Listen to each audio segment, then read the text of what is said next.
Penolakan korban penganiayaan Dwi Ayu Darmawati untuk mengantarkan makanan ke kamar anak bosnya, yakni George Sugama Halim, menjadi awal mula kemarahan George hingga menyakiti korban.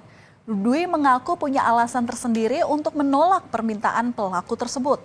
Namun dirinya justru mendapat tindakan kekerasan serta hinaan saat menyampaikan penolakannya. Korban pun menyatakan sudah membuat perjanjian dengan pihak keluarga untuk tidak mengantarkan makanan ke kamar pelaku. Sebelum minta saya untuk nganterin ke kamar pribadinya, tapi di situ saya nolak karena pertama itu bukan tugas saya, terus itu juga kita udah bikin perjanjian sama keluarga, dari pihak keluarga untuk tinggal nganterin makanan si pelaku lagi ke kamar pribadinya, karena di situ juga dia ngomong kalau dia tuh saya orang miskin, terus babu kayak gitu juga, terus dia juga ngomong orang miskin kayak lu mana bisa masukin ke penjara, gini kebagusan, dia juga ngomong gitu. Jadi saya ngerasa kayak sakit hati, makanya saya nggak mau nganterin makanan lagi ke atas. Menindaklanjuti kasus penganiayaan karyawan oleh anak bos toko roti, selain proses hukum yang tengah berlangsung, korban Dwi Ayu ini juga menghadiri rapat dengar pendapat bersama Komisi 3 DPR RI. Ia menceritakan kembali detik-detik kejadian saat ia dianiaya karena menolak permintaan tersangka untuk mengantarkan makanan ke kamarnya.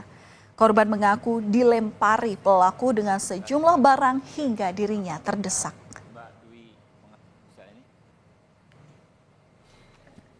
Ngelempar saya pakai patung, terus ngelempar saya pakai bangku, habis itu ngelempar saya pakai mesin edisi BCA, habis itu saya ditarik sama ayahnya si pelaku. Terus karena HP sama tas saya masih di dalam, akhirnya saya balik lagi ke dalam, tapi saya malah dilempari lagi pakai kursi. Sementara Kapolres Metro Jakarta Timur, Kombes Nicholas Arilipali mengakui jika upaya penangkapan pelaku baru dilakukan setelah kasus penganiayaan tersebut viral. Kapolres bilang hal tersebut dilakukan karena pelaku sedang melakukan pengobatan alternatif di Sukabumi. Hal ini disampaikan saat Komisi 3 DPR RI melakukan rapat dengar pendapat dengan Kapolres Metro Jakarta Timur, Kombes Nicholas Ari, terkait kasus penganiayaan terhadap karyawan toko roti yang dilakukan oleh anak pemilik toko. Sebelumnya, anggota Komisi 3 DPR mempertanyakan mengapa pelaku baru dapat ditangkap setelah kasus viral di media sosial. Padahal peristiwa ini terjadi pada tanggal 17 Oktober 2024. Pemeriksaan yang bersangkutan kita panggil untuk mau pemeriksaan sebagai saksi pada tahap penyidikan. Ya. Namun yang bersangkutan karena dan orang tuanya karena merasa sudah terancam karena sudah kabur ke Sukabumi itu.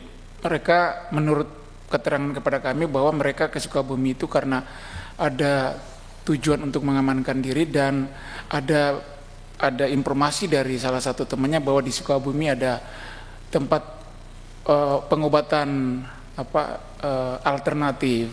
Jadi mereka ke Sukabumi dalam rangka itu. Akhirnya kami berkomunikasi dengan orang tuanya dan orang tuanya meminta perlindungan ke kami untuk menjemput dan kami selanjutnya melakukan tahap penangkapan. Berarti sudah viral dulu. Siap, sudah viral dulu baru ada upaya menghadirkan tersangka. Kira-kira begitu Pak Kapolres ya.